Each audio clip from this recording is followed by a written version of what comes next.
sole mission is to prevent the occurrence of defects. They do the job that no one likes to do, but have fun doing it. They are the first ones to bitch you out and make you do all the dumb shit legally. They are the most nitpicky, never satisfied, overly dramatic, and first to shut down ops and pull your certs. They are the quality assurance representatives. It ain't easy being the one of the most hated entities in the aviation world, but one thing's for sure, it ain't nothing but a QA thing.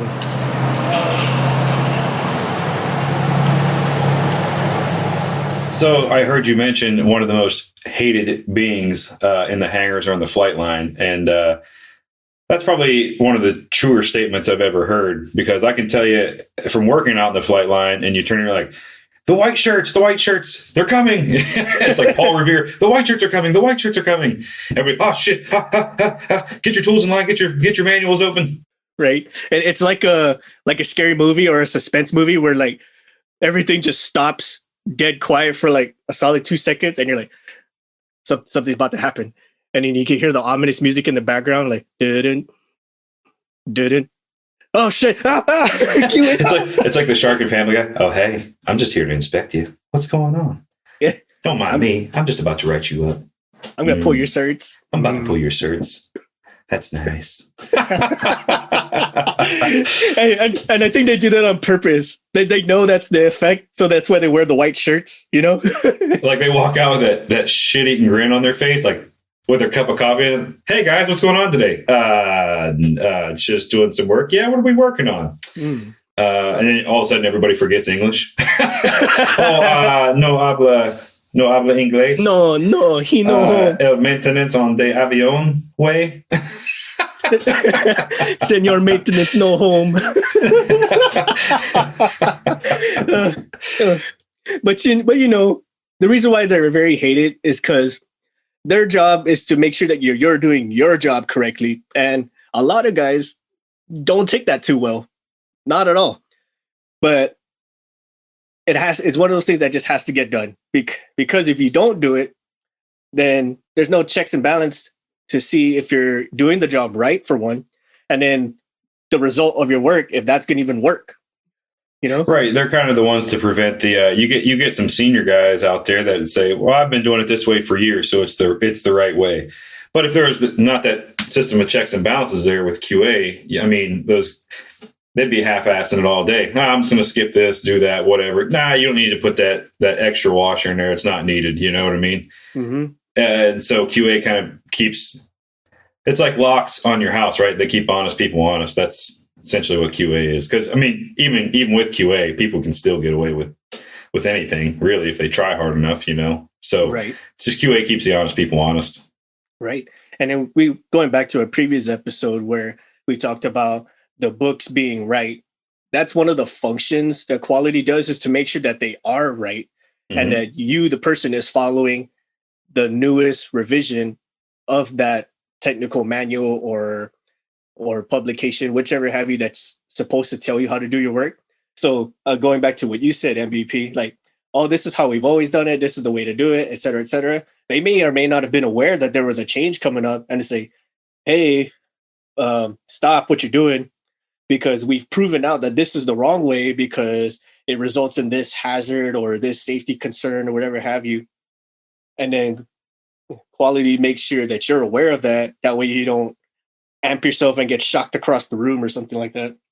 Yeah. I mean, as the maintainer, oftentimes you don't have the time, or maybe even the clearance or the authority level to know, or you're maybe not part of even the distro list because you're not high enough in the chain to know when those revisions come out for your maintenance manual. But QA is there to follow. So, to follow that to ground. So say you're working on an aircraft and you're going through the steps and you're like, this is written wrong. It's got the wrong torque value. Instead of inch pounds, it's got foot pounds. Well, you as a maintainer have probably enough self-awareness to know that, a 1/4 inch bolt doesn't take 60 foot pounds. Yeah. right? So you're going to go, nah, that's wrong. But you'll get a new person out there who goes, foot-pound, sounds good, and shear that mother off. You know what I mean? Yeah. and so QA will follow up with that and say, all right, and then they'll go to the tech writers and everything else, and they'll ensure that gets changed. And once that change is done, they'll make sure there's what you mentioned at one time, 6, that the military, they put like addendums or something in there until the official revision's released. Yeah. Yep. So those are called like interim changes or interim rapid action changes. That's something you would stuff in there. So because the publication, whoever creates it, whoever is the like the overall librarian or tech writer for that, this is our way of kind of putting that in there until they catch up with it. Because God knows what other stuff that they're proving out or putting in to release a new revision. Right. So with QA's involvement in that, they'll ensure, because how many times have you seen you put in for a maintenance manual change and 2 years go by and there's been nothing done with it? Well, QA is the one who's kind of stepping on the tech writers' throats. They have a running tally of those changes and they're saying, hey, where's this at? Where are we at with this? I need this because otherwise people are going to get hurt.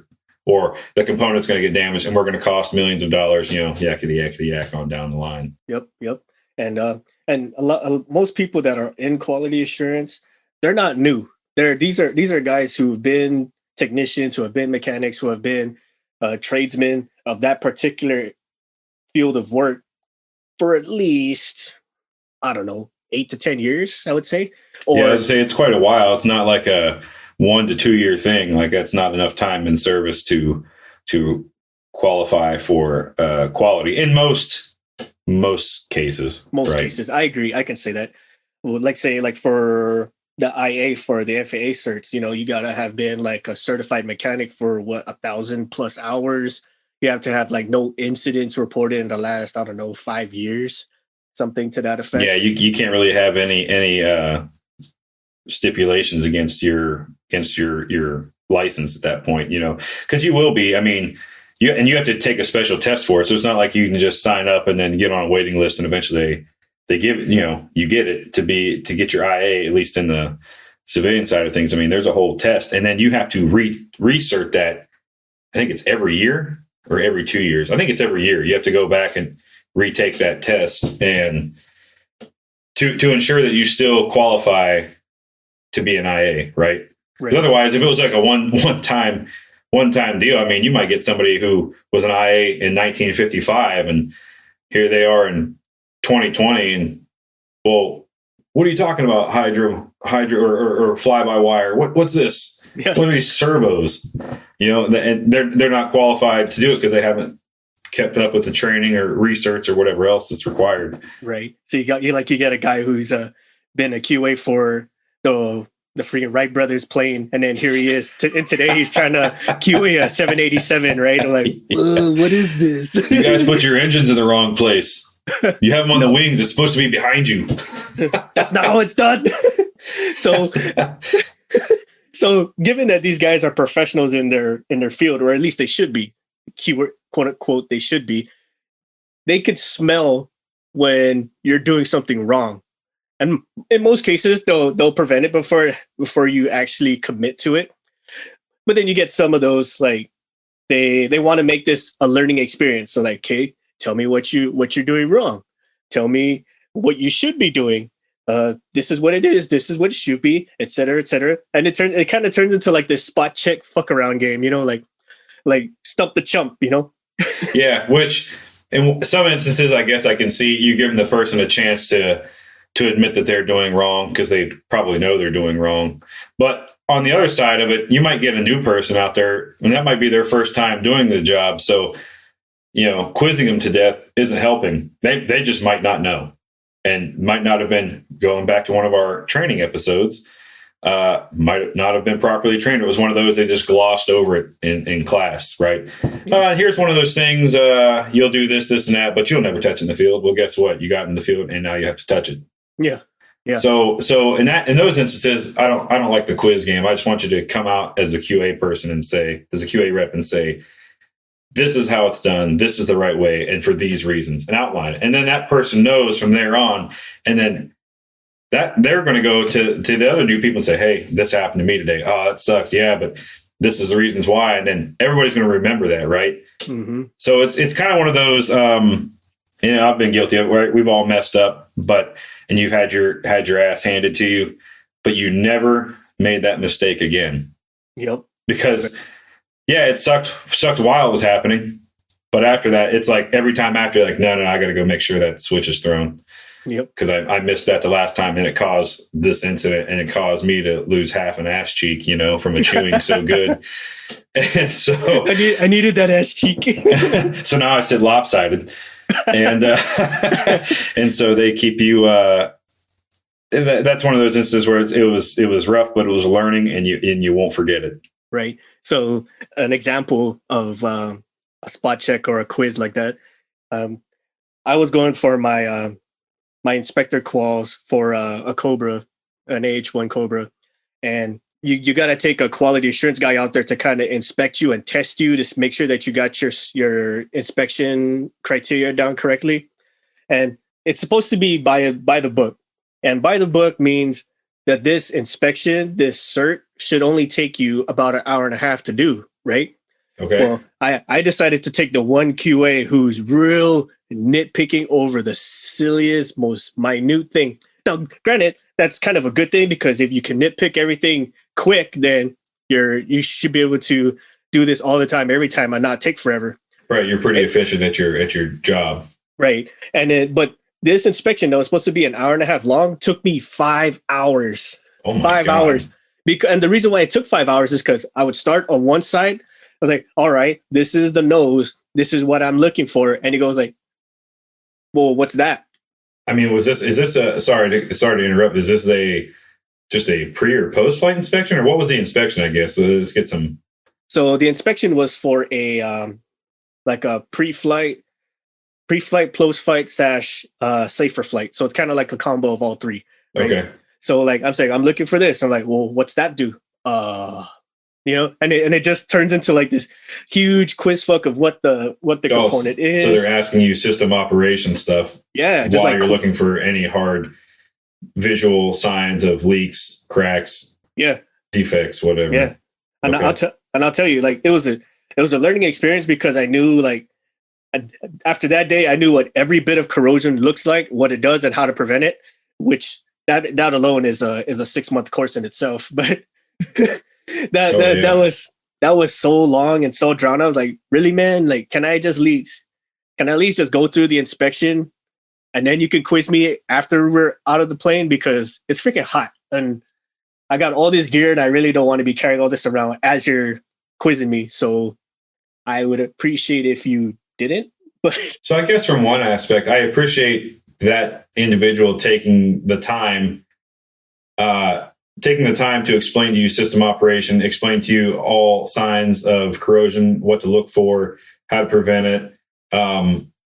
Maybe learning some more in-depth information about component operations, their internal operation, whatever you want to call it, because it expanded your knowledge. But by the same token, that was also probably the wrong time to do it. Yeah. Like, why not just take me out on a normal day when we're not trying to turn a bird for flight? Why not just take me into the hangar when something's in its phase maintenance, where it's going to be there a while? Mm-hmm. And okay, we go out and we do the hour and a half inspection. And then afterwards, hey, follow me. Let's go into the hangar. And then you have all the time in the world, to go around and consider that OJT, Yeah. Yep. Not OJT during, I understand OJT is, sometimes live training, but there's also time frames, that, like, we're supposed to turn this bird an hour and a half. It's been 5 hours. So now control's going, yo, what's going on? Why is it taking so long? Yep. Because I got the pilots, I got the captain screaming at me why his aircraft's not ready. But in those instances, QA is like, I don't give a damn. Yeah. That's the one thing I like about quality assurance guys, is every single person who's quality will say it's not a race. Quality is not a race. There's no finish line in quality. It's an ongoing, all the time thing. So those are like that's like the hero that the new guy maintainer likes to have on their side, is control or operations will say this, and then quality will say, like, I don't care. Yeah. I don't care about that. Control and the pilots are going, I don't care about that. Just get it done. And quality steps in. Nay says, we'll do it the right way or we'll do it no way. Yep. I don't care if your flight goes on. I don't care if your flight takes off today or not. That's not my concern. Yep. And then that goes into saying, like, if you do the maintenance wrong, I've never seen a group of sharks like hound somebody so fast is when someone does something wrong and quality catches you. Because they could smell the blood in the water already that you're doing some kind of shady fuckery. And then when they start swarming, it's like this dolphin code or something that they say to each other, like meant telepathically. And they're like, just circle him, and you circle around him so you can't get away. like a boot camp, when one guy messes up and you see 4 drill sergeants beelining at that one individual through the group. Yeah, that's exactly it. Oh my God. Well, and if you look at for the drill sergeant thing, if you look at videos of it, only one guy is actually screaming something, like he's actually getting mad at you for whatever you did, and the other 4 to 10 individuals are just literally just screaming non-coherent noises at you. Why did you forget to just screaming? My coffee's cold. Why? How dare you give him cold coffee or some shit? Just watch it, try it. For those of you guys, man, like watch any video clip or movie with drill sergeants like hounding somebody. Only one guy is actually asking real questions, and the others are just screaming for no reason. just throwing confusion out there and dismay. See if you can pick up on what's actually being said to you. Yeah, and that's exactly why they do it. It's like if you can't understand the one thing that's threatening you, you might as well die. That's hysterical. It's fucking great. But like you said, like we were talking about, when quality is the one who shuts down operations, they're 100% licensed to do that. And it's almost set in their job. Like if I see an unsafe condition or I see a misstep in the procedures, I could shut it down. Yeah, I'll pull the plug right now. Yeah. Then we'll have a safety stand down day immediately. You know what I mean? Yep. So like those guys are like sanctioned or given authority by whoever's the man in charge of the organization. For military, It's your CEO. For corporate or whatnot, it is your president or CEO.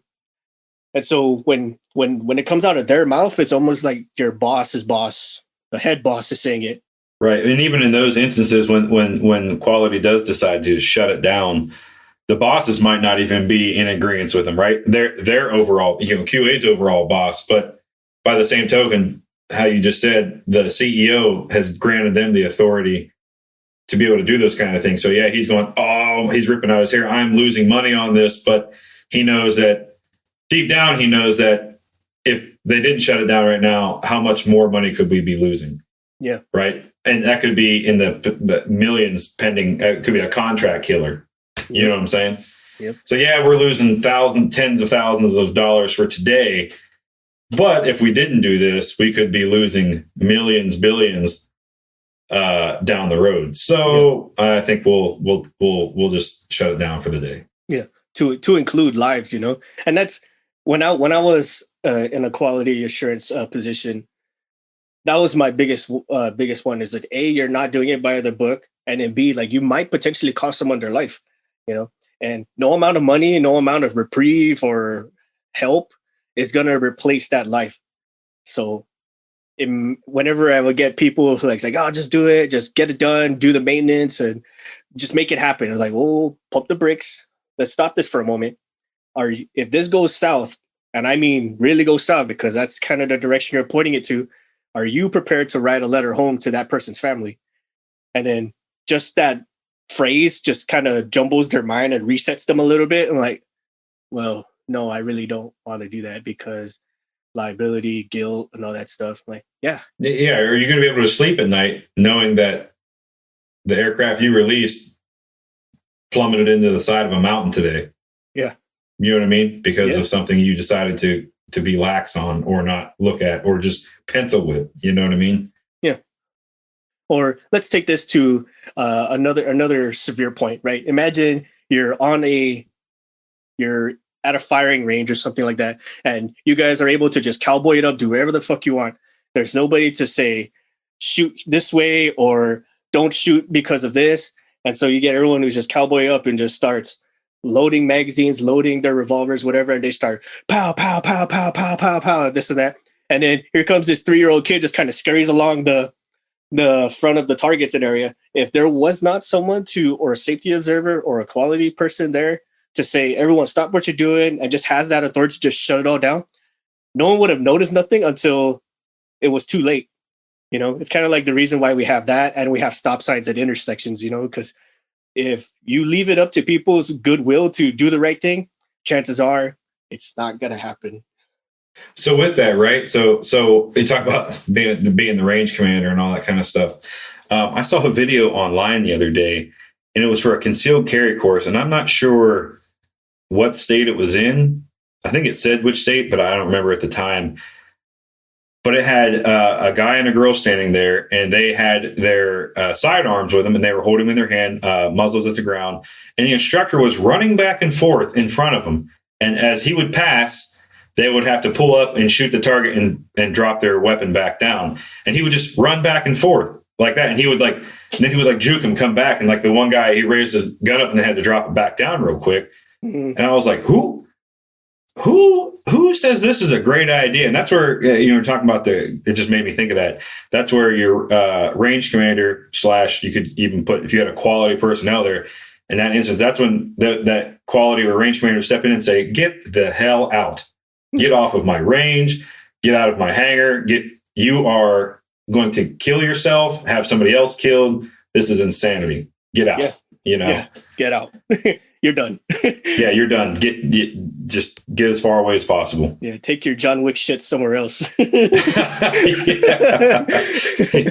It was crazy. I'd never seen anything like that. And your analogy there just reminded me of that. But again, that's where your QA would step in and say, "Hey, look, this is unsafe.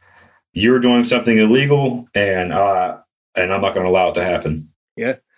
Now, with that, since quality has so much authority and leeway as far as the safety of things and operations and whatnot, you will get those individuals where it goes to their head. Like, I'm the big great white shirt. I'm the one with the QA. I'm the one with the smarts and the authority vested in me by the CEO. My cranial's the biggest. Yeah. I need a size extra large in cranial so it fits my intelligence. Head. Yeah. And I can go on forever about this. Because you get those individuals who think they're so smart that they'll quiz fuck a lot of the new guys and just really flex their dick at them just to really drive that home. Like, yes, I could shut everything down. Like, no, time out. You can't just do things on the willy-nilly, friend. Like, there's checks and balances for a reason. That even though, yes, you can do things, you can stop an unsafe condition. However, if it's within spec, if it's within acceptance, especially when it comes to customer acceptance, then you really don't have a say. Well, that's true. I mean, you do have those that they take it straight to the dome and they get on that power trip. But you ever notice, though, like you said, they quiz the new guys. Mm-hmm. But you ever notice it's only the new guys they quiz?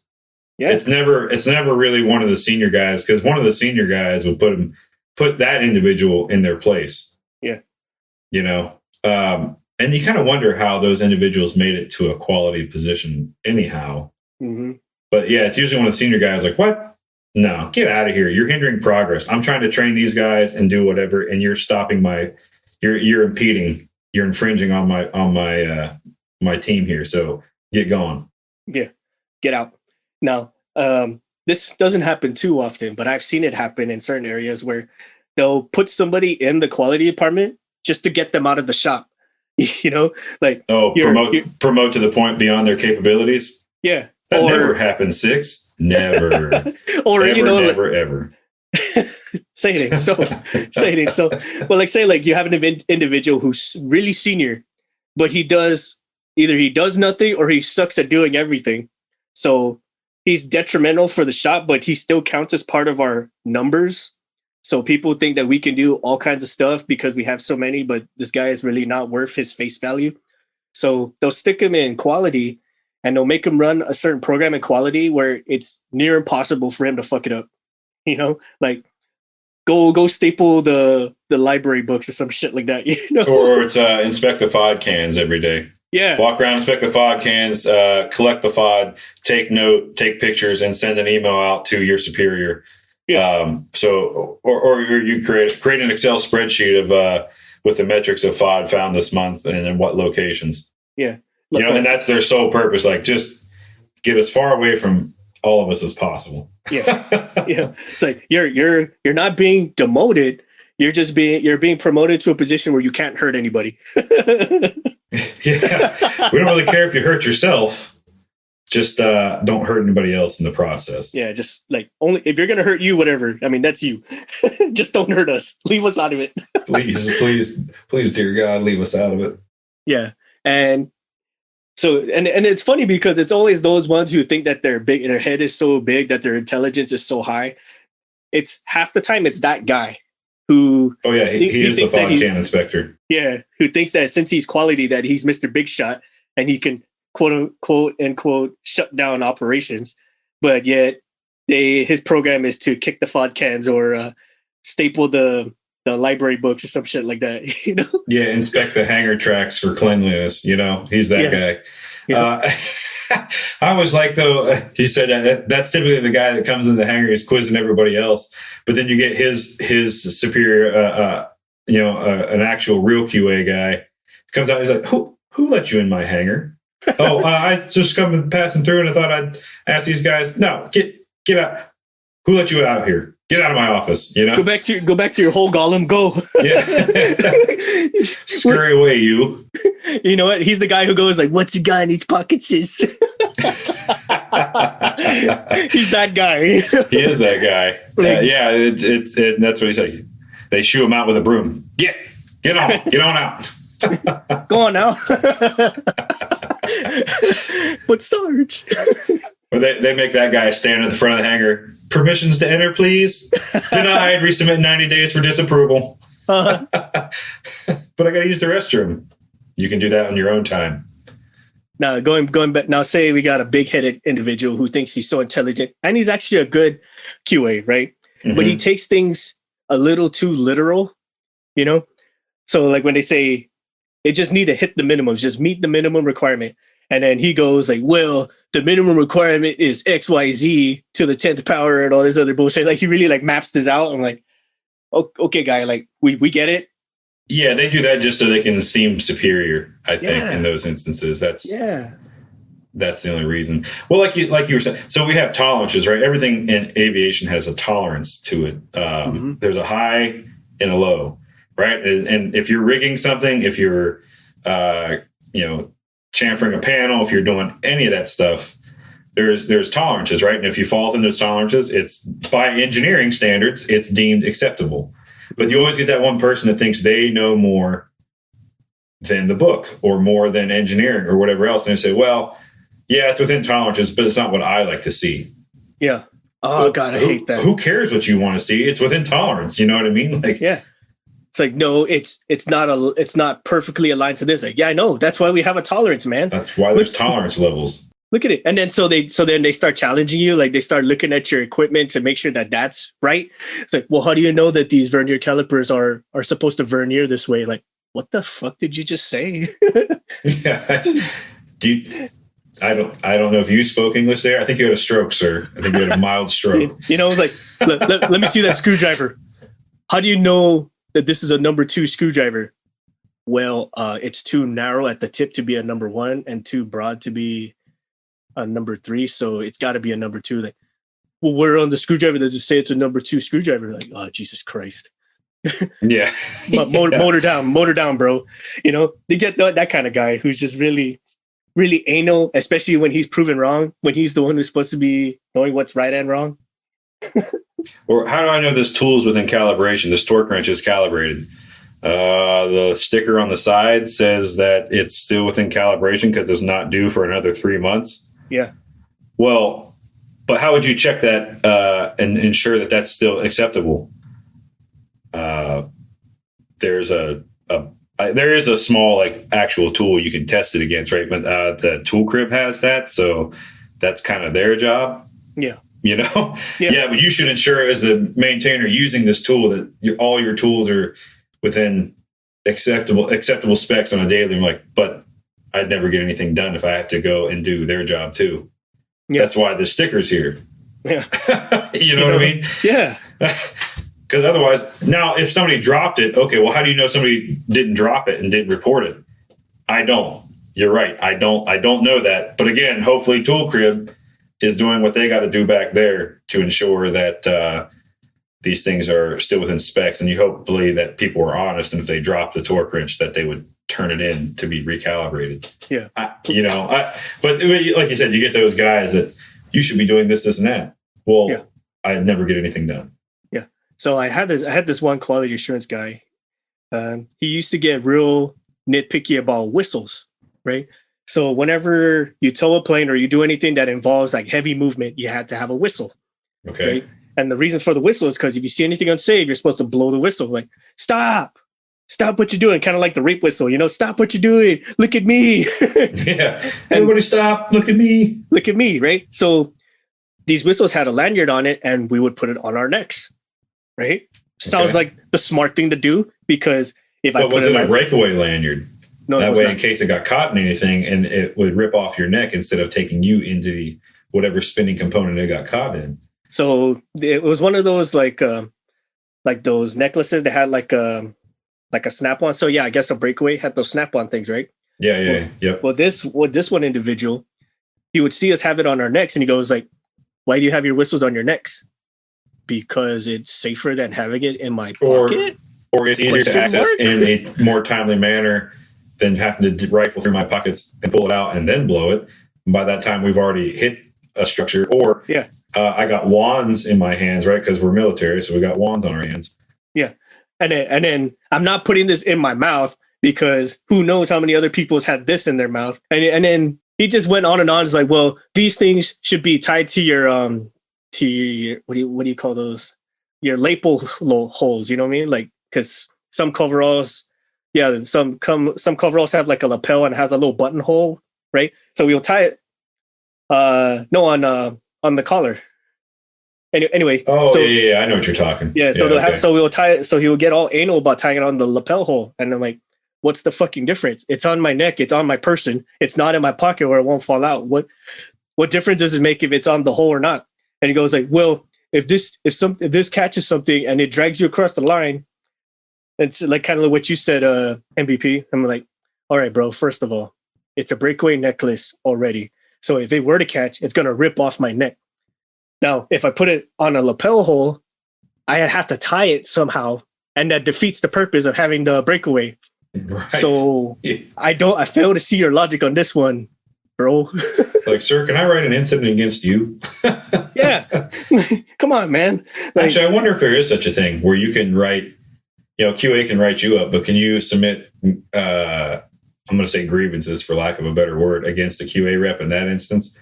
Doesn't understand what breakaway lanyards do, you know? Yeah. I want to say there is, but that's probably one of the most heavily guarded secrets, if there is one, because we don't want you talking shit about our people. We want to be the ones to talk shit about you, because we're QA and we're the great white shirts. That just goes back to that inflated ego of some individuals, right? They don't have anything real to complain about, so they nitpick stupid stuff like that. Yep. Now, we went on a couple episodes ago about you have those individuals who would interpret the publications how they see fit, because they're just so much better at the written language than most other people. Right now, quality is supposed to be the ones to put stop to that. Like, no, this is what the publication says, because we got the nearest, most recent revision.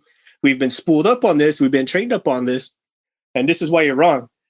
But then you would have those quality individuals who interpret the publication the same wrong way as that other individual. So then it just turns into like this hanger to hanger shouting match of like, I know better than you. My dick's bigger, or whatever the hell. Right. Yeah. Yep, I understand. So we've talked about the aviation side of QA. What about the audio side there, Shoreline? Yeah. So a lot of the times our shop will do a lot of the QA process where gear comes in and whether it's flagged or not, it gets tested. Make sure that it's good to go back on the shelf. Test speakers. Make sure that there's not a driver going out or a speaker blown or anything like that. And that's really the in the shop QA process. And if something's broke, then it goes into the pile. It gets fixed and then put back on the shelf. Do you guys designate one person for that? Is that typically your supervisor, the owner? I don't know how your hierarchy is set up, but yeah. So the company that I have primarily worked for is a smaller company, and it's generally they generally have 1 to 2 at most full time. I've only ever seen like 3 people in there, and one of those was an intern. Since they are smaller, it's hard to designate somebody just to doing that. Sure. So a lot of the times it ends up being, whoever has the knowledge how to fix it, they're the ones fixing it. Whether it's work paying one of our techs to come in for a couple of days to fix something or build some cable, stuff like that. However, I know bigger companies have entire QA departments that do nothing except maintenance and repairs and stuff like that. And those are the big companies, I feel. The ones that do the really big shows have entire departments. I mean, I know a company up here that will have an entire week just of rhino lining cases every year. Like the exterior or the interior of the exterior, just to keep everything looking nice. But as far as on-site type stuff, a lot of the times that is left up to the head dude in charge, whether it's the crew chief or if you have a big enough show where it's split up, where it's audio, video, lighting. Generally, the audio person will overlook audio issues, lighting person will overlook lighting issues, and so on. And if the crew chief spots something, they're the ones hopping on, the supervisors of the audio team or of the lighting team and saying, "Hey, this dude's fucking up," or "Hey, I noticed this is hanging wrong," and get that fixed right away. Because ultimately, like with you guys, you have people going up in the air in these planes, right? Well, with us, we have thousands of pounds hanging over people's heads. Yep. So if something goes up and it's not clamped right, or if the truss is backwards, because there is a correct way to put together truss and an incorrect way to put together truss. And if it's put together wrong and it splits and it breaks, that's a problem. Because this is above people's heads, stuff can fall off, and people can die or get severely injured, and that is a terrible thing. We do not want that. So yeah, that's kind of the extent of QA in my experiences, and I would love to hear more. If I do have any production people out there, I would love to hear your guys' QA stories and fun. Yeah. Well, you mentioned not just the weights and the rigging and the setup. You're also talking electricity and power and all the cabling and make it happens that go into it. You mentioned. Yeah, I'm sure you guys have a lot of three phase, right? A ton of 3-phase, and I will tell you somewhere where QA failed me, and almost caused a very severe issue. So somebody in the shop, whoever was taking apart and building the feeder cable, it's 2-aught, 2-aught feeder. So it's 2-gauge copper, and then it goes from cam on one side to bear tail on the other, so that we could tie into a generator. Well, so if you're familiar at all with 3-phase power, there's 5 total conductors. There's your ground, your neutral, and then your 3 hot legs. Yep. It's split up green for ground, white for neutral, and then your hot legs are red, blue, and black. Yep. So the issue that I had was I handed an electrician the bear tails straight from the box, saying, "Hey, here you go. Here's my bear tails." He goes, "Cool, I'll tie these in." Well, whoever put together the feeder, on one side it's the colored cam, and on the other side it's electrical tape, colored electrical tape. Mm-hmm. Well, somebody put white tape on the black cam Mm. and white tape on the black cam. Oh my God. I can see this is going already. So now you have a hot leg and a neutral leg flipped. Yeesh. Jeebus. So now I'm pumping 240 volts instead of 120 off of one of my legs, nothing on another leg, and my ground is somehow powered. By the way, Oh my God. ground is a copper wire going straight from the generator to the ground that is exposed. Oh my God. Somebody touches that fucking copper wire, Oh my God. shit's gone. Skis. Yep. Yeah. Wow. So So how did you guys discover that? we discovered this because we have a Power Distro, and this awesome fucking Power Distro. One of the pieces of equipment I get most excited about because it's awesome. So it has breakers off. The main breaker's off, and it splits up into, I want to say, 9 L2130s. So that alone is 27 circuits of power, plus another 7 or 8 circuits of power for courtesy power.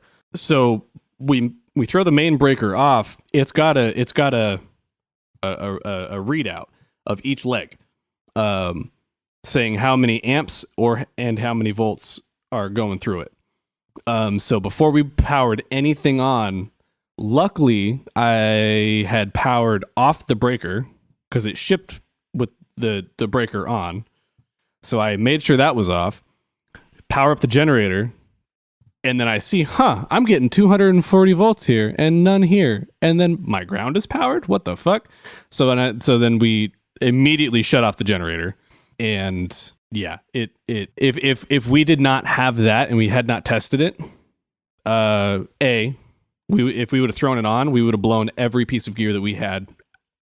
It would have been $1 million of gear just gone. Jeebus. Wow. Wow. Yeah, I mean, it was a severe issue. So luckily, we were able to discover the issue and really fix that. Now, I've also seen where somebody had built a cable and swapped a neutral and a ground leg, and it was an L2130, and we plugged it into an amp rack, and it literally shot flames out of the front of the amplifier. Oh my God. Oh my Literally. God. Yeah. Unplanned pyrotechnics. Yes, and it was at a show, and it was rough. Jesus. We had to find a replacement amplifier rack, and it was a time. Jesus. So always check your cables, always test everything, and always be safe, because No kidding. you can kill somebody. Yeah, no kidding. You know, So is there any way like you could test those things back in the shop before going out on the... Now I know sometimes stuff's getting shipped from one show to the next, to the next, to the next. So it's not show, shop, you know, so it might be out on the road for 3 months straight. And whoever took it apart to the last one and sent it to the next one, that's how you get those mislabeling with tape. Yes.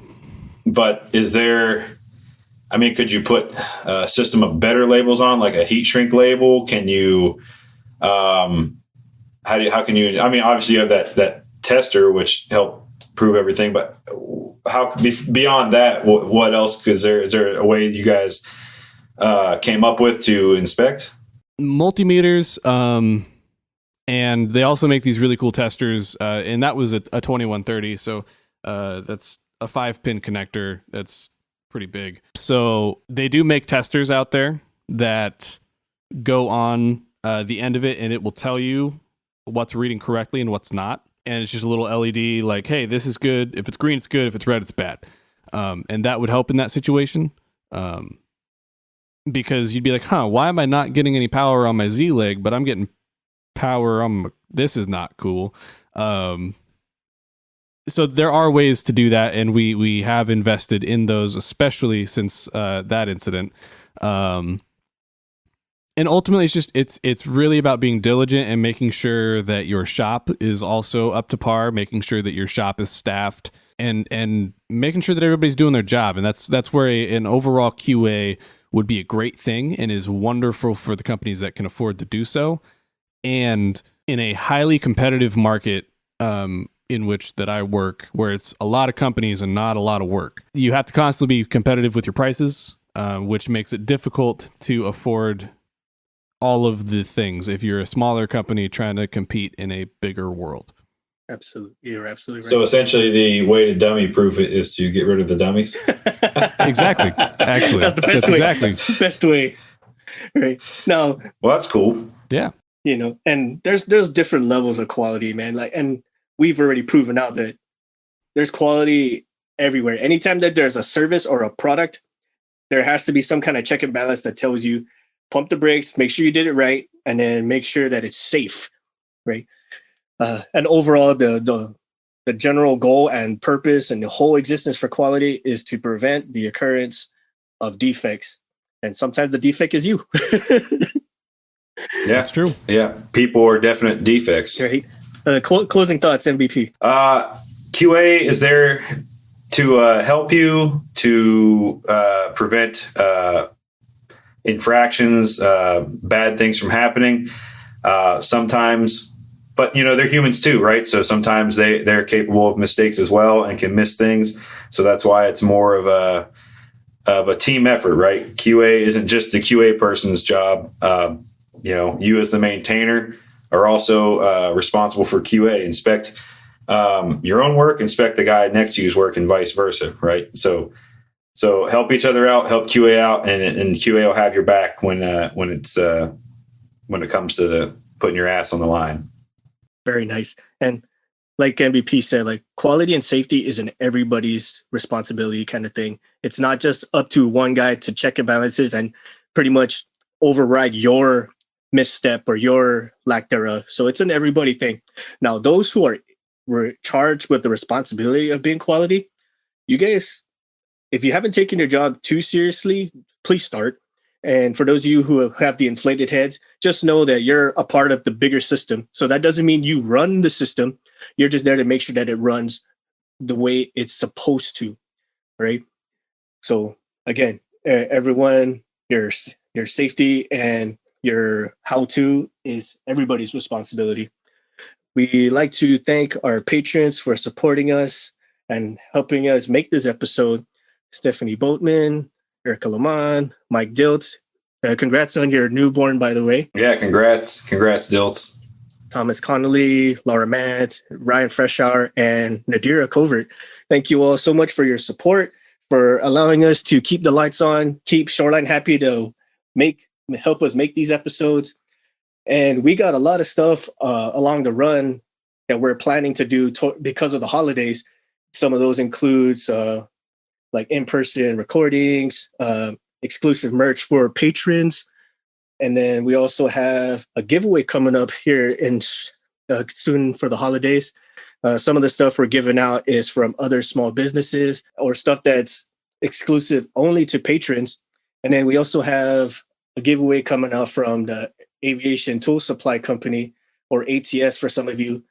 ATS makes about 3,000 individual products specifically for aircraft maintenance. So for those of you guys who are AOG or those of you guys who are all constantly on the road, this could be something that you can take advantage of. Now, please like, share, and subscribe our podcast. Follow us on Facebook, Instagram, at Cancel for Maintenance Podcast. Check out our merch at cancelformaintenance.com.